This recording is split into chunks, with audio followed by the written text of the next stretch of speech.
5AA Nights with Matthew Pantelis.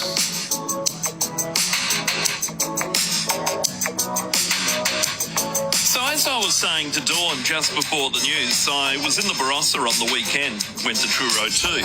But as part of the trip, it was a Saturday, and can't help myself, I bought the local newspaper and the leader in the Barossa. And there's a really interesting story about a tree at Kies Family Winery, which is Lyndoch, I think.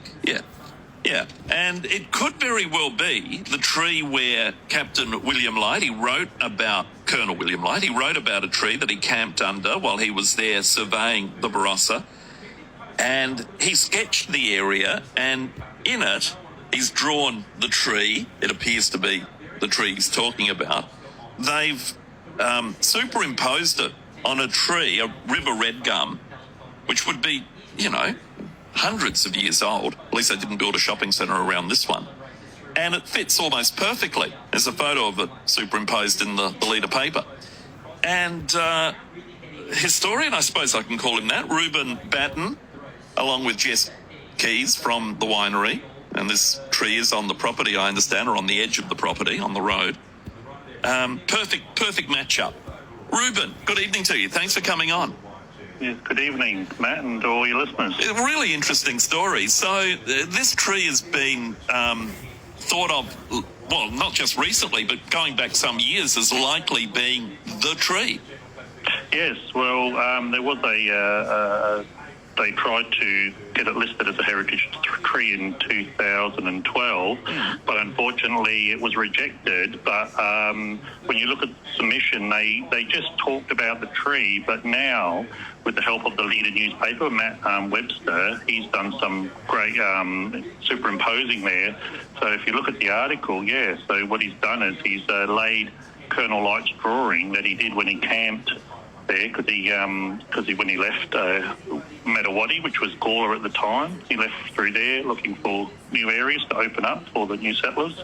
And he, basically, if you have a look, if you go to the Kies Family Wines, across the road there, where Rick Burge's vineyard, he would have sat around there, and he sketched the tree. So in the tree, you can see the where he campsite. You can see some bullocks and the wagons that he had, and you look at the Barossa Ranges. So I think when the first application went through, they needed to talk about his diary. So what we've done is we've got his diary, because being a surveyor and that, he's pretty precise with his drawings and his measurements and all. So we've taken his diary and also his drawing of the tree, and what the key is to look at the ranges. So the ranges, if you follow the Barossa Ranges and using the tree and the ranges and that, and superimposing it over, it fits exactly. It's like a key in a lock. And we want to submit it again now that they've won the best tree in South Australia for the 20-metre tree competition. Really? We just won that. We just won that competition. And so with the help of Jess Kies, the Lyndoch Community Committee, the Southern Barossa Alliance, the Barossa Council, and Ashton Hearn, we're all going to get all on board, and we're going to apply again, and hopefully they'll pass it as the site. So there's no ifs, buts or maybes. This is the site, the birthplace of the Barossa Valley. How about that? So William Light was there. He almost needed to carve his initials in the tree. I wish we could have a dig around. There's a Shiraz block planted there now, but oh man, if I could just find something in the ground there. So I actually work for Kies now. I've always been interested in history, but now that I work for that property, it's really sparked my interest again back in history, now that it's just off the edge of the property. But if you come into the winery, we've actually got history there, like pictures on the walls and things like that. So come and grab yourself a beautiful glass of red, and the staff know about the history, and I'll be out the back. I grow the grapes out the back. So. Excellent. Good on you. So now, I mean, how lucky is it that this tree has remained? Because it's right on the edge of the road. And before people like Dawn and others started really caring about trees, it potentially could have gone. I mean, right on the edge, there's a sign next to it. It's so close and so big, they've got one of those, kind of little warning signs, black and white stripe things saying, That's look, right. Yeah. So could have easily gone at some point.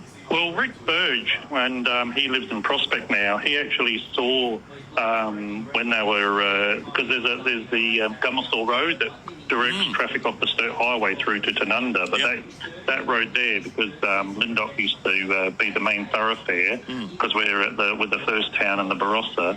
A few times been hit, and Rick actually saw people looking at that tree about cutting it down, and told him the history of it. And then, so luckily for Rick, he was there at the time, and they've and stopped it. So this way, I don't think they'll ever cut it down, but by this radio station and just getting the word out there, and especially the younger people to understand it and the history of it and the evidence that we've got of it, that it will be preserved, and that for not just this generation but 100, 200 years from now, Yeah. So, how old is it, do we know? well, looking at it, because it's 7 metres, or 6.9 metres in circumference, that's part of the competition. You have to measure up and measure around it.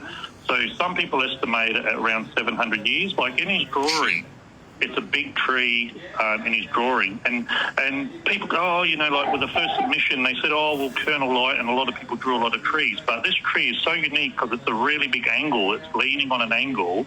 And in the same way, if you're a surveyor and you were travelling around, you think, how can I tell people this is the spot?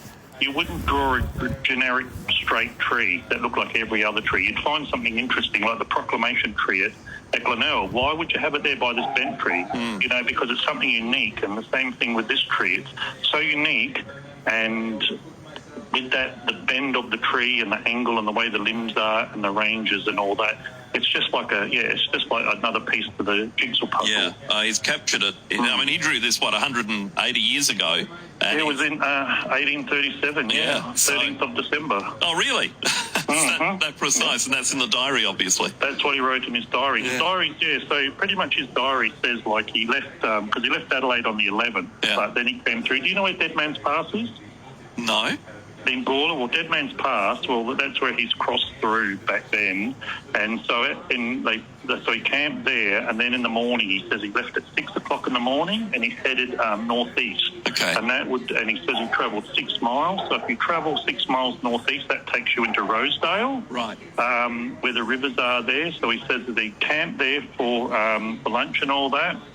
Vaguely there, and then around 2:30 he went southeast, or actually in his diary he writes east-south, headed east-south, and then so he travelled east-south, but it was really boggy. In his diary he talks about how the bullocks were lumbered and how hard going it was, and so by 5 o'clock he come over, there's a ranges, not the Barossa ranges, but there's another lot of ranges there in the Barossa. So he's come over the top, and there's a winery there called 1837 Wines, and they've put a beautiful statue of Colonel Light there. So if you have a look at that, so he's come over those ranges, and then he's cast out, and he's seen the Barossa Valley, and then so he's made his way down, because it's no good camping on the top of the hill because there's no water or anything there. He's got his horses, he's got his bullock, and he's got there's 9 of them on this party. So they went down and camped under that tree, and so he camped there for, I think, 2 days. And so while he was camped there, he travelled up to the Barossa Ranges. They weren't called the Ranges then, but he named them. So he went up through the Barossa Ranges, and he headed out towards Vinevale and Tanunda. He ended up calling that Morford Creek, but it's Tanunda Creek now. So he travelled through there, then he came back, and then he did another one on the second day. He did it again. So what they were looking for is where the Murray River joined onto South Australia. So they were trying to find a passage through where you could leave New South Wales and come through, but he didn't find it. So he came back to Lyndoch, and when he headed back, because he knew where he left Gawler, Matawati, so he took a different angle back. So he took the shorter route back through Sandy Creek and headed back. So he made his way back to Adelaide. So he headed back to Adelaide on the, and he got there on the 17th. Yeah. So that was his first trip. But when he come over the ranges and he saw the Barossa Valley, it reminded him, because he fought in the Battle of Barossa. So at the time there was the Napoleonic War. Yep. Excuse me, fighting the Napoleon Wars and that Napoleonic Wars. Yep. So he did that with his friend Lord Lyndoch. And there we go. When he fought in that battle, when he saw it, he wrote in his diary, that this area reminded him of the Battle of Barossa, whether he was there. It was Rosa with 2 R's. You've got 2 S's in it now, but that was a spelling mistake. And Lyndoch Lyndoch had an E in it after his friend Lord it was pronounced Lyndoch. Right. But through history, you know how things get dropped change. and things like that. Yeah. How about that? Yeah, so it's absolutely fascinating. But yeah, so if you come to the winery, have yourself a glass, and because it's spectacular wine there as well, and we got all the history. So and another thing. There's a drawing or a painting. There's actually two that on the property. There was actually a Dutch windmill, and it's kind of hard to think, wow, yeah, like when the early settlers came through. Yeah, one of the first things they got up there, they needed to grind up the wheat, and so there was a Dutch windmill there. Yeah. Oh, there we go. Yeah. Amazing. Reuben, fascinating chatting with you. Thank you, and I hope the tree gets the recognition it deserves. Well, I think people, if you just look around, like I've always loved history, and I've always loved the quote, the voyage of discovery is not seeking new lands, but seeing with new eyes. And I think if people do that and just have a look around, there's so much history close. And I'd like to know if you call in, do they still teach about Colonel William Light and Matthew Flinders and Captain Cook at school? Because I did very poorly at school, but I loved history. Okay. And so yeah, any Barossa children, especially if you're inspired by history and that, get to the local library here. We've got a beautiful history display there, and there's a history club there with Anne Heusler. She taught me so much. So yeah, most towns have got them. So start studying up on your own backyard. Excellent. Good on you, Reuben. Thank you. Thank you very much. All right, thank you for calling, and cheers. Reuben Batten from Kies Family Wines, and the tree that's just outside. And look, you look at the photos and the drawing of Colonel William Light from 1837, 13th of December. It looks exactly like this tree. So it's got to be the same tree. The background, the hills, all of that lines up perfectly, as Reuben said. So hopefully it gets its historical recognition, and that would be really interesting. Survived all these years. Now, okay, that shouldn't go, right? But somebody's saying I was disrespectful to Dawn. I don't think I was disrespectful. I heard her out, didn't cut her off, except for the news. But we said goodbye by then. How ignorant of you, this person says. Trees are extremely important to the city's survival. They've been there so long, home to so many native animals. Goodness me, how disrespectful you were to Dawn. 93, she deserves to be respected and taken seriously. What, we're not allowed to disagree? Dawn would have so much knowledge, especially on our natural environment, would have seen a lot in her life. Cutting down any tree, absolutely criminal. Dirk says, please tell no one tell Dawn there were trees cut down to build her house. Elkie says, don't plant gum trees, which are well known to fall, causing harm. I'd love to see Dawn in the studio. I'm sure I'm not the only one who would love this to happen. It would be great radio. Oh, she's great when she rings up. Love Dawn ringing up. And she's welcome to ring in any time. And she does. And when she gets passionate, she gets passionate. And that's great. Philip says, I'd like to know, when Colonel Light surveyed Adelaide, did they have to cut down any trees? And if they did, how many? Well, I'm sure they did, Phil. I suspect they absolutely did. There would have been trees here. No doubt about that. Stephen says, interesting listening to Dawn. She has her opinion about trees. I like trees, especially in my corner garden, where I probably have around 40% canopy tree cover on my 660 square block. But in a golf course in the Adelaide Parklands, I don't mind the offending ones being replaced by fast-growing deciduous and evergreen. After all, the city parklands are not exactly the home of irreplaceable primal forest, to which Bob Brown would rush here to tie himself to one. I do like the energy of Dawn in her 90s. Just get irritated by those older conservative women who keep on proclaiming we like Adelaide just the way it is, in every way, apparently wanting no progress, no ambition, no regard to what young generations want in a prosperous and vital capital city. Dawn doesn't sound like one of them, says Stephen, Aberfoyle Park. Thank you, Stephen. Trees, right? They have their place. No doubt about it. And this one in the Barossa, absolutely.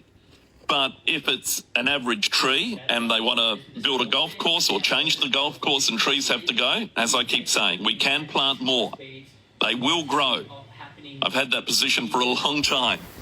And yes, it takes a while. It does. But they will grow and they'll come back and animals will live with them. And then at some point, they'll probably be replaced because they're in the way for something else in 150 years' time. But, do we want to cut them down? No, I get that we don't. But if we want to progress and grow, well, sometimes these things have to